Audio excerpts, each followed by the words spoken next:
The anime begins by showing Moriko Morioka, a 30-year-old single woman leading a solitary life. She was previously an office lady, working a typical 9-to-5 job for the past 11 years. However, as the anime starts, we see her quitting her job due to her growing exhaustion and dissatisfaction with the monotony of office life. With her newfound free time, Moriko turns to an MMO game called Fruit de Mer to fill the void. She assumes the role of a charming male character, whom she appropriately names Hayashi. Thus, the journey of Hayashi, the hero in the virtual world of Fruit de Mer, commences. However, Hayashi faced numerous defeats at the hands of the game's mob monsters, causing him to feel hopeless. Fortunately, he stumbled upon a healer named Lily, and the two of them began to venture forth together. Over time, they formed a close friendship and Hayashi's spirits were lifted. With Lily's help, he was able to conquer tough monsters and level up. One particularly tough monster, which had previously proved to be a thorn in Hayashi's side, was finally defeated thanks to Lily's buffs. As a reward for his victory, he received a powerful new sword, gold, and a bracelet that mirrored the one Lily wore. In the real world, Moriko was overjoyed with her newfound experiences in the game. Playing with Lily provided a welcome escape from her bleak, unfulfilling work life. She hadn't felt this cared for in a long time. As Hayashi and Lily continued on their adventures, they grew closer as partners. However, their bond was short-lived as Hayashi began to decline Lily's invitations to embark on quests and adventures, leaving her confused. Despite this, they still spent time together, eventually joining forces with other adventurers including Kanbei, the group leader and guild master, Lilac, Pokotaro, and Himeralda to form a party. One day, while the party was gathered at the tavern, Himeralda noticed Lily appeared to be feeling down. In an attempt to lift her spirits, she engaged her in conversation. During their talk, she discovered that Hayashi had been distancing himself from Lily, and that Lily was worried she had upset him in some way. Himeralda shared her discovery with Kanbei, who then approached Hayashi to uncover the reason behind his avoidance of Lily. Through their conversation, it was revealed that Hayashi was attracted to Lily. However, he was aware of the guild's rule prohibiting romantic relationships within the same party and chose to distance himself from her to prevent his feelings from deepening. Upon learning the truth, Kanbei made the bold decision to break the guild's rule and allow Hayashi and Lily to pursue a romantic relationship. However, he warned Hayashi to continue to act as friends with Lily until the relationship was officially established. With the newfound permission to pursue a relationship with Lily, Hayashi eagerly set out to find the perfect Christmas gift for her. He had his heart set on a crystal rose, but when his attempts to acquire one failed, he found himself scrambling for an alternative present. Moriko, who had fully embraced her neat lifestyle, ventured out to a convenience store to stock up on everyday essentials. It was the night before Christmas, and the store was bustling with couples. This made Moriko uneasy and anxious, especially when she found herself in a heated competition with another customer for the last piece of fried chicken. Fortunately, the other shopper, a kind 28-year-old man named Sakurai, graciously stepped aside and allowed Moriko to take the chicken. As Moriko, now fully entrenched in her neat lifestyle, made her way back to her apartment after a trip to the convenience store, she couldn't help but feel a pang of sadness as she witnessed the festive couples shopping on Christmas Eve. Despite the festive atmosphere, Moriko found solace in her virtual life as Hayashi and logged into the online game Fruit de Mer. Meanwhile, Hayashi had made plans to meet Lily at their special tree to exchange Christmas gifts. The two of them spent a joyous evening together, each thrilled with the gifts they received from one another. As Hayashi delved deeper into the dungeons with his companion, Lilac, she began to question his constant presence in the game world. Her curiosity led her to suspect that Hayashi's avatar was controlled by a NEET. However, Hayashi quickly dismissed her suspicions, asserting that in the real world, he was a 21-year-old college student. One day, Moriko woke up with a high fever and had to leave her apartment to buy medicine. However, on her way to the pharmacy, she collided with Sakurai and lost consciousness after being accidentally elbowed in the face. She was quickly taken to the hospital for medical attention. Upon regaining consciousness, Moriko discovered Sakurai seated at her bedside, expressing his deep apologies for the accidental elbow that caused her to lose consciousness and end up in the hospital. To demonstrate his sincerity and make amends for the mishap, he not only covered the hospital expenses but also presented Moriko with his business card, formally introducing himself. With hesitation, Moriko agreed to dine with Sakurai. She gathered her courage, with encouragement from her virtual friend Lily, and made plans to meet him at a restaurant. Despite her nerves, she was excited at the prospect of finally getting to know the kind stranger who had helped her in her time of need. As it turned out, both Moriko and Sakurai needed a boost of confidence leading up to their dinner together. Sakurai, feeling nervous, reached out to his colleague Koiwai for guidance. To his surprise, Koiwai revealed that he knew Moriko from her previous job and even claimed to have worked with her. In the virtual realm, Hayashi received a lavish coat from Lily as a gift. Despite feeling both grateful and curious, he made his way to their designated tree to express his gratitude towards her. At their rendezvous beneath the tree in the game world, Lily shared with Hayashi her past experiences as a player. She used to be sought after by other players due to her beautiful character, but this often resulted in her having to decline multiple party invitations. This popularity also earned her the jealousy of another female character. But those issues have since dissipated, and Lily was now content in being part of Hayashi's party.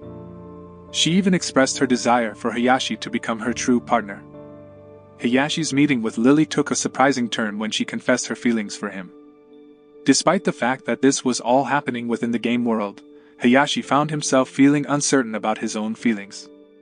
He weighed the pros and cons of accepting her affection, considering the reality that this was not real life. However, in the end, he decided to reciprocate her feelings, unaware that the person behind the character of Lily was actually Sakurai.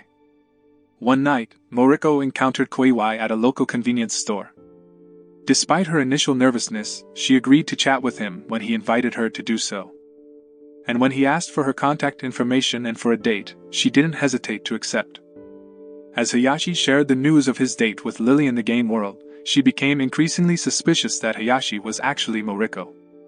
Despite her initial reluctance to believe it, she couldn't shake the nagging thought that the two were one and the same. Moriko sought guidance from Lily on how to prepare for her upcoming date with Koiwai in the real world. As Moriko prepared for her long-awaited date with Koiwai, she took extra care to make sure she looked her best. She visited the salon to have her hair styled and put on her most flattering outfit, eager to make a good impression. However, despite her efforts, Koiwai never arrived, leaving Moriko waiting in vain.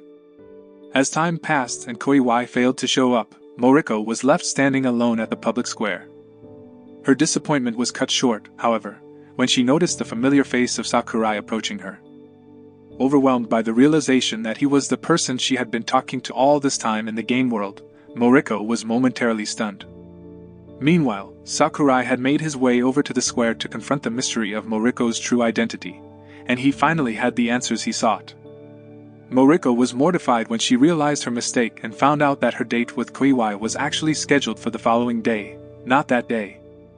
Feeling sorry for her, Koiwai suggested she join him and Sakurai for a drink to make up for it. As they settled into their seats at the restaurant, Moriko and Sakurai were both feeling a bit uneasy, unsure of what to expect from their impromptu date.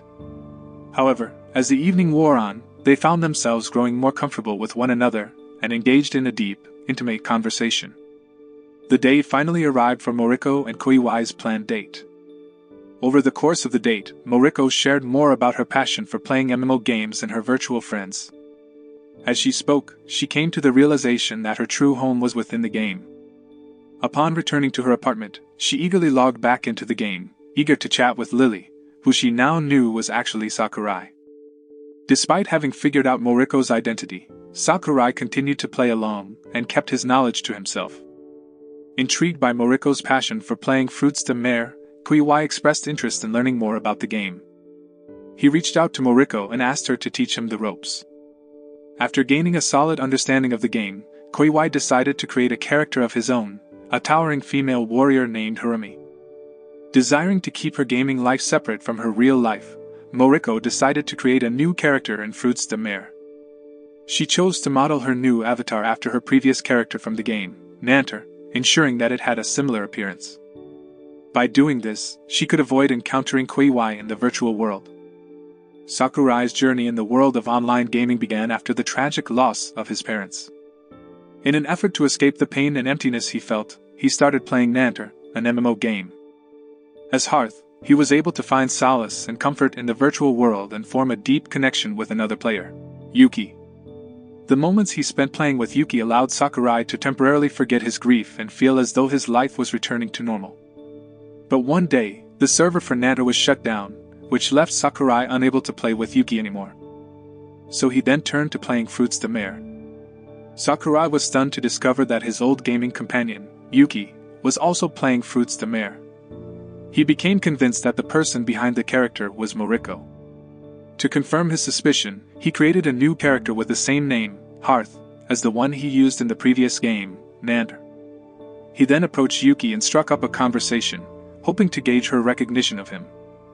As he suspected, she immediately recognized him from their time in the previous game. And so, with hearts filled with joy, Sakurai and Moriko finally reconnect as Hearth and Yuki, reminiscing about their past experiences playing Nanter. They bond over their shared history, chatting like old friends. But just as Moriko is about to reveal that she is actually Lily, her phone suddenly dies, cutting their conversation short. Thus, the two continued their conversation through texts and agreed to meet in person. When they finally met that evening, they revealed their true identities as Lily and Hayashi respectively. They chatted for hours, feeling comfortable with each other because they were, in a sense, old friends. However, a miscommunication occurred, with Sakurai believing that Moriko had rejected any romantic interest and just wanted to stay friends. Feeling dejected, Moriko was unable to concentrate on her usual MMO activities, including raiding dungeons, as she struggled with the absence of Sakurai from the game. Her sadness was only amplified by the fact that he had been gone for a whole week without logging in. Fortunately, Koiwai was aware of the delicate state of their relationship and decided to take matters into his own hands. He arranged for Moriko and Sakurai to meet in a park and have a heart-to-heart conversation. This plan was successful and the two finally reconnected, going on a shopping trip to a convenience store for food. However, Moriko realized during this time that she wasn't the ideal girlfriend for Sakurai, as she was a 30-year-old NEET and lacked confidence in her appearance. With the rain pouring down outside, Marika found herself taking refuge in Sakurai's home. The two of them passed the time playing games, sharing a meal, and chatting. Sakurai expressed his gratitude for having Moriko back in his life, despite their only prior encounters taking place in the virtual world of the game. His praise for her beauty left Moriko feeling a mix of sadness and happiness. As they approached her home, Sakurai mustered up the courage to confess his feelings to Moriko. However, just as he was about to do so, a noisy boy walked by, causing him to lose his nerve. Instead, he merely asked Moriko to continue playing games with him and to keep meeting in real life, which she agreed to with a smile. And so, the story concludes with a memorable encounter between Koiwai, Moriko, and Sakurai. As they strolled through town, Koiwai suddenly caught sight of them and jokingly assumed that they were a couple. Though it made both Moriko and Sakurai shy and uncomfortable, the sight of their hands intertwined spoke volumes about the steps they were taking towards a real-life relationship. The anime ends on this heartwarming note, leaving audiences feeling satisfied with the conclusion of this journey. The moral that can be learned from this anime is that online gaming can serve as a platform for finding love. So, for those looking for a special someone, why not try exploring the virtual world of massively multiplayer online games?